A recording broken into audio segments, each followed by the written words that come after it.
பெரும் கோடீஸ்வரர், பெரும் பணக்காரங்க. அவருக்கான ஒரு பந்தயம் தான் இந்த ஃபார்முலா 4. சரி, ஃபார்முலா 4 வந்து அந்த கார் பந்தயம் இன்றைக்கு வந்து ஏற்கனவே எங்களுடைய கழகத்தின் சார்பில் கழக வழக்கறிஞர் பிரிவு செயலாளர் திரு இன்பதுரை அவர்கள் வழக்கு தொடர்ந்து அதன் அடிப்படையில் ஏற்கனவே வந்து அரசு பொறுத்தவரை ஒரு 48 கோடி ரூபாய் செலவு பண்ணுச்சு. அந்த 48 கோடி ரூபாய் இந்த கார் ஃபார்முலா 4 ரேஸ் நடத்துகிற நிறுவனம் திருப்பி தரணும். அது இன்னும் தரல. அது ஒரு கேள்வி. ரெண்டாவது, இது ஃபார்முலா 4 கார் ரேஸா இல்ல நாய் ரேஸான்னு தெரியல. இப்போ ஃபார்முலா 4 கார் ரேஸா இல்ல நாய் ரேஸா? ஒரு நாய் வந்து உள்ள பூந்து 1 மணி நேரம் அவங்க தண்ணி காட்டியிருக்கு.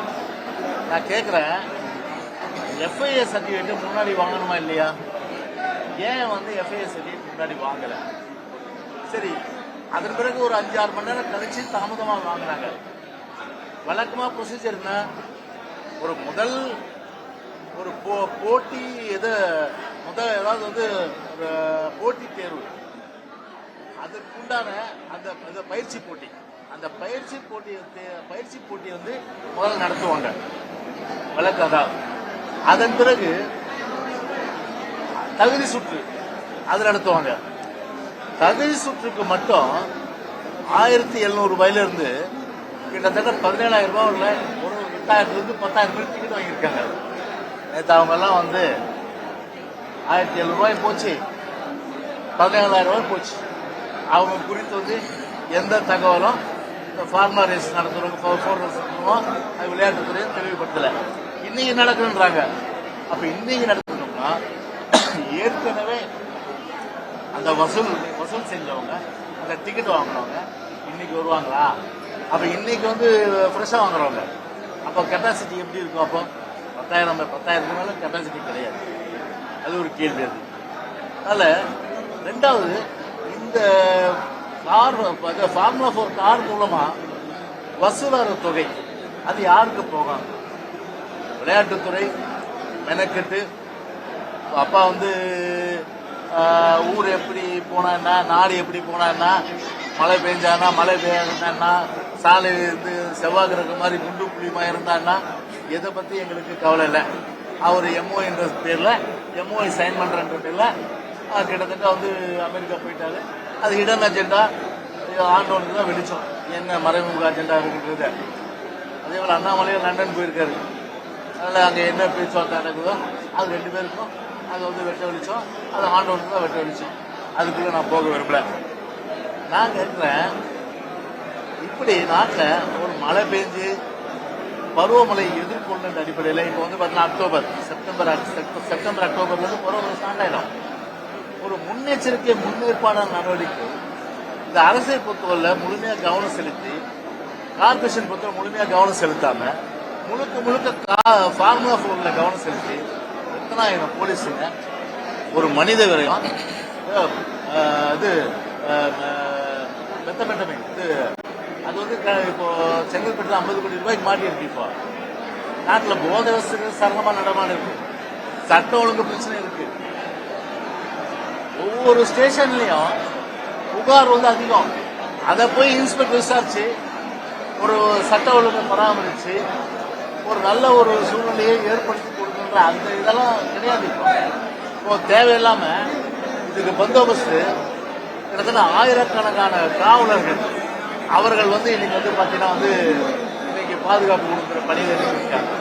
அப்போ ஒரு போலீஸுடைய ஒரு முழுமையான அளவுக்கு ஒரு மனித சக்தி, ஒரு திருடனை பிடிக்கிறது, சட்ட ஒழுங்கை பராமரிக்கிறது, இதுல கான்சென்ட்ரேட் பண்ணாம முழுக்க பாத்தீங்கன்னா இது போல ஒரு தேவையில்லாத ஃபார்முலா 4க்கு வந்து ஒட்டுமொத்த போலீஸை போச்சு. இன்னைக்கு வந்து காவல்துறை ஒரு பக்கம், கார்பரேஷனுடைய அட்மினிஸ்ட்ரேட்டிவ் மிஷினரி அதுவும் முழுமையா இங்க பயன்படுத்தப்படுது. அரசுடைய அட்மினிஸ்ட்ரேஷன் மிஷினரி, அதாவது நிர்வாகம் முழுமையான அளவுக்கு இங்க வந்து பயன்படுத்தப்பட்டு ஒட்டுமொத்தமாக ஒரு சென்னையில ஒரு முன்னெச்சரிக்கையா என்னென்ன பருவங்களை எதிர்கொண்டு நடவடிக்கை எடுக்கணுமோ அதெல்லாம் வந்து எடுக்க இந்த அரசு தவறிவிட்டது.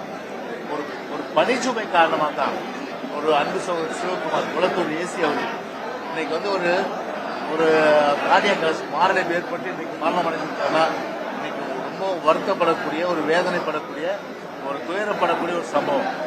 எனவே இப்படி ஒரு சம்பவம் நடந்து இனியாவது திருந்துமா இந்த அரசுனா திருந்தாது. தேவையில்லாம பார்த்தா ஒரு முதலமைச்சர் ரூட்ல போறாரு. ரூட்ல போகும்போது கிட்டத்தட்ட இவர் ஒரு 5 மணி ஃபங்க்ஷன் போறாருன்னா கிட்டத்தட்ட மதியானம் 1 மணிக்கெல்லாம் போய் வந்து காவலர் வந்து வரிசை நிற்கிறாங்க. 5 மணிக்கு போற ஃபங்க்ஷனுக்கு 1 மணிக்கு, அதுவும் வந்து இப்ப எங்க வீடு நீட் கேசல் சவுத் சீட்ல இருக்கு. அது ஒரு பெண் காவலர். அந்த இயற்கையை வந்து உபாதையை கழிக்கணும் எவ்வளவு அவசியம். அவங்க வந்து அந்த அளவுக்கு ஒரு சிரமம். அவங்க எல்லாம் போய் சாலையில நிக்க வச்சு இன்னைக்கு வந்து ஒரு சாடிஸ் ஒரு ஆனந்தப்படுறது ஒரு முதலமைச்சருடைய வேலையாது. ஏன் சொல்ல வேண்டியதானே தேவையில்லைன்னு. அவருக்கு என்ன அச்சுறுத்தல் இருக்கு இது ஸ்டாலினுக்கு? கிட்டத்தட்ட கான்வாயில 20 காரு போராடலாம் போலீஸ். அவருக்கு என்ன அச்சுறுத்தல் இருக்கு? அவருக்கு இப்படி ஒரு பந்தா, அவருக்கு ஒரு பந்தானா அவருடைய அருமை மகன் உதயநிதிக்கு அவருக்கு ஒரு பந்தா. அவருக்கு பூரா போலீஸ் எல்லாம் இவங்களுடைய பாதுகாப்புக்கும் அதே போல இந்த தேவையில்லாத ஃபார்முலா ஒரு விளையாட்டுக்கு போச்சுன்னா திருடனை யார் பிடிக்கிறது? ஸ்டேஷன் வரல பெட்டிஷன் கொடுக்குற மனுதாரருடைய புகாரை யார் விசாரிக்கிறது? இப்படி ஒட்டுமொத்தமா பாத்தீங்கன்னா ஒரு முழுக்க ஒரு மக்களுக்கான அரசு இல்லாமல் முழுக்க ஒரு கார்பரேட் என்ற அரசின் அடிப்படையில் தான் இன்றைக்கு செயல்பட்டுக் கொண்டிருக்கிறது.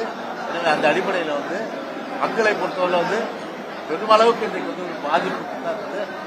அன்றைக்கு டிராபிக் ஜாம் பார்த்துருப்பீங்க. முதல் நாளே எல்லாத்தையும் அடைச்சிட்டாங்க. சமூக வலைதளங்கள்ல வந்திருக்கு. ஆம்புலன்ஸ் போக முடியல. கிட்டத்தட்ட பல மணி நேரம் போக்குவரத்து பாதிப்பு.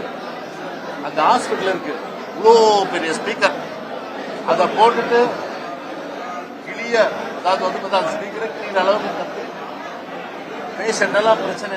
பேஷண்ட் எல்லாம் பார்த்தா அவ்வளவு தூரம் வந்து ஒரு நிம்மதி இருந்த ஒரு சூழ்நிலை. அதுக்கப்புறம் இவர் வந்து அதை எடுக்க சொல்றாரு. ஏன் முதல்ல பண்ண வேண்டியதானே அதை எடுக்க, முதல்ல அதை ஸ்பீக்கரை போடாமல் இருக்க வேண்டியதானே அதை கேட்டா இவர் பார்த்தாரா ஸ்பீக்கர் சவுண்ட் வந்தா எடுக்கணும்னு சொல்லியிருக்கு. அதில் ஒரு ஸ்பெக்டர்.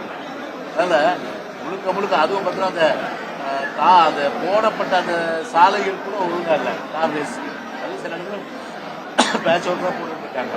இப்படி ஒரு மக்களுக்கு ஒரு அத்தியாவசியமான பிரச்சனைகள் கவனம் செலுத்தாமல் ஒரு பணக்காரர்களுக்கு இந்த விளையாட்டுக்கு ஒரு முக்கியத்துவம் கொடுத்து அதன் அடிப்படையில் ஒரு கார்பரேட் அரசு என்று சொன்னால் அது திமுக தான்.